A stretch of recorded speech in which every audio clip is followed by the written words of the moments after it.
Hi, good day po sa ating lahat. Today po ay samahan niyo akong i-check itong mga in-unbox kong mga bromeliads from Thailand. Excited na po ako.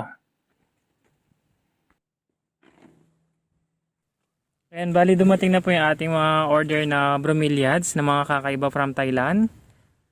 And yung mga pangalan nila, Neo Snake, ayan o. Ano ito? Charmer. Ayan po. Ito once na last talaga siya, ay kitang kita yung kulay niya, maganda. Ayan.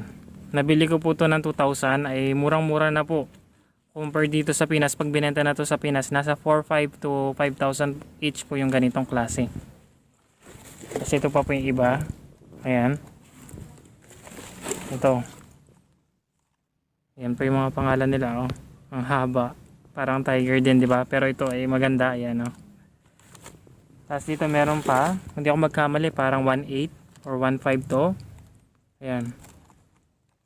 Si Neo Sunfire Storm. Ayan. Pag to lumaki ay maganda po. Ayan, pulang-pula. Ito, mga mini bromeliads, cute sila. Ganda ng kulay oh. May pa-stripe, tas may pa-pula-pula, green. Tas bonus na rin, may anak siya. Ayan.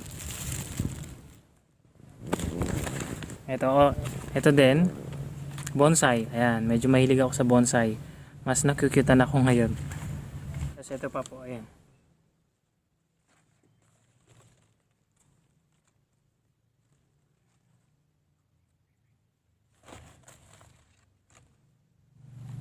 Wala pa po kayo mga ganitong mga bromeliads. Kaya nabili na po ako. Nagka-budget ng konti. Ayan. Kasi mura na po iyan eh. Ayan pa.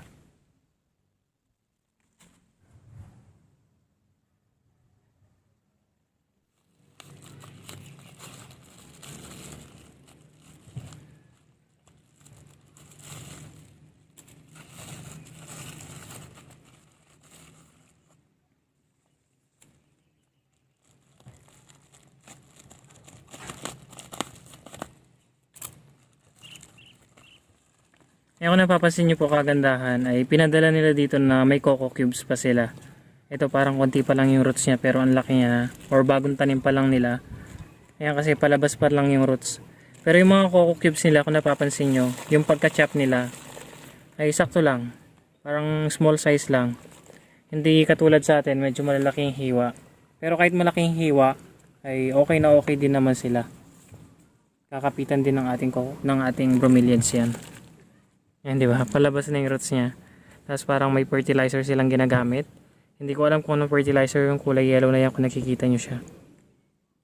Sana gumanda sila dito sa atin.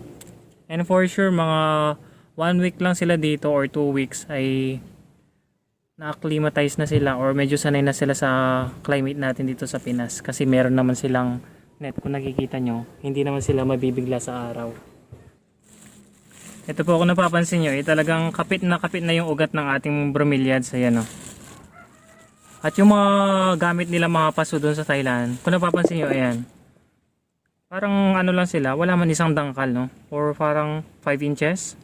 Ayan na po yung pinakailalim ng bromeliads, oh. Tapos ayan siya. Diba?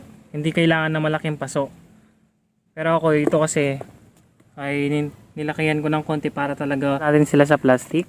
At itatanim na natin sila sa ating mga pots. Hoping na sana maparami ko tong mga bromeliads natin from Thailand. Then may showcase natin dito sa garden. Alam niyo naman na favorite yung mga halaman ng mga ganyan. Ayan sila ba, diba? Ang ganda nilang ilagay sa driftwood. Yun, katulad po ng sa ating garden. Diba, ang ganda.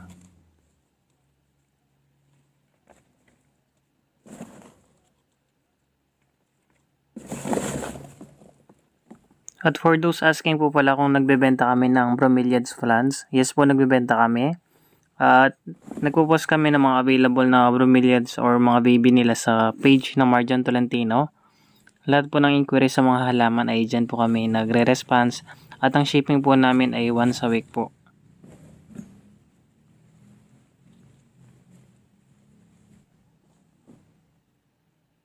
Ayan, busy na po ako nagtatanim kahit wala pang ligo. pagdating talaga nila ay tinanim ko na sila at inopen ko para hindi na ma-stress yung ating mga bromeliads. Bali, naitanim natin sila. Ayan sila.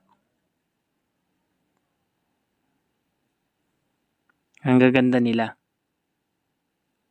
Sana nag-enjoy po kayo sa ating short vlog and then makapagtanim na rin kayo ng mga bromeliads kasi low maintenance na halaman sila at napakaganda nila. Thank you for watching po. Ingat ang lahat.